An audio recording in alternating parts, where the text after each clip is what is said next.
Hello everyone, it is Shadowstorm Gaming, and today I'm uploading a new video about my experiences when building a computer. I've only built one, and it was absolutely crazy, but now I have knowledge that I can actually reference the next time that I'm building one, so it kind of was a trade-off. Don't forget to subscribe for more content, and like the video if you think that it was great. Let's get into the story. So, this past summer, I decided that I needed an upgrade to my laptop. I thought about what I used it for, and realized that all I ever did was play video games.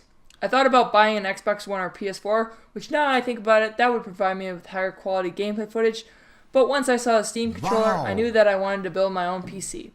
I drew up some plans, as I always do because I love to draw, and I decided that I wanted to build a PC around the price as a console, with the same size as a console. While this was a completely possible goal, I had never built a computer before, so I ended up killing that idea with fire.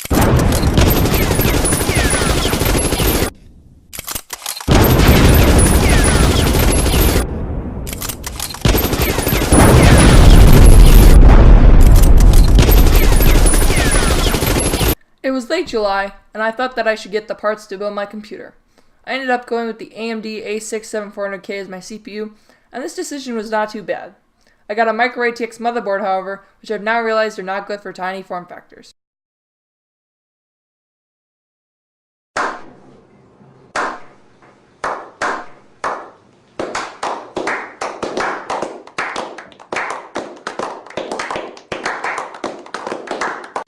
I also got 8GB of DDR3 RAM with a clock speed of 1600 MHz, which had a good size, but I should have gone a bit higher with the clock speed, especially for gaming. I decided to use the internal graphics, which was a horrible idea because I was going to be using this computer for running high-end games. I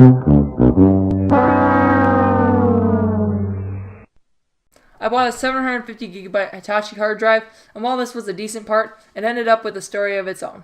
The last thing that I bought was an ATX power supply, and while this works, it is rather large and absolutely horrible for small form factor builds.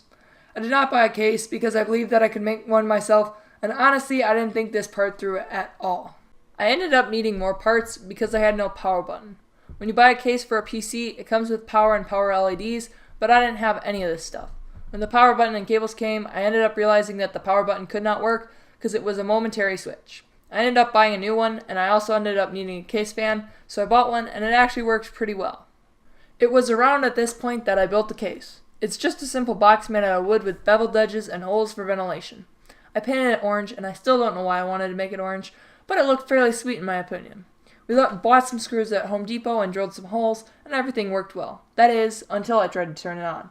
When I tried to turn it on, I noticed that it said that my hard drive didn't exist. This confused me because I knew that my hard drive was an actual device. I found out that the drive was clicking a lot when it tried to start up and eventually gave up and died.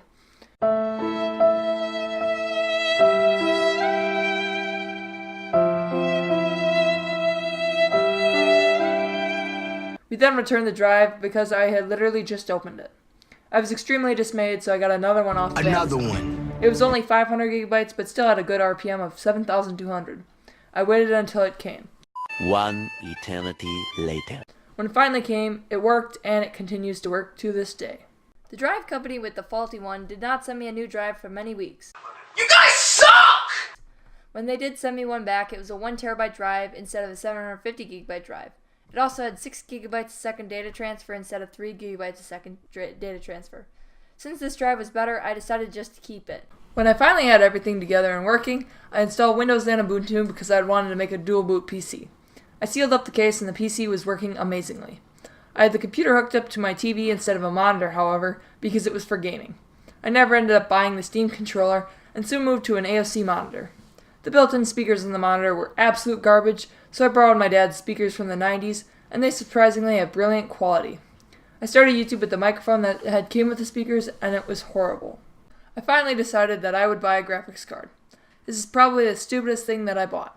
Instead of buying a half-decent graphics card or even a decent graphics card, I bought an MSI Radeon R7240. Don't ever buy this card. Even though it is built by MSI, who is really good at making high-quality graphics card, this product is absolutely horrible and cannot game at anything above low graphics.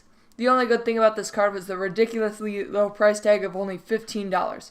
I guess I really shouldn't expect much out of it, but I'm hoping to upgrade to a better GPU too. You guys can recommend one down below. At Christmas 2016, I finally completed my setup with the Blue 50 Snowball. It's a great microphone and really helps to provide better audio quality in my videos.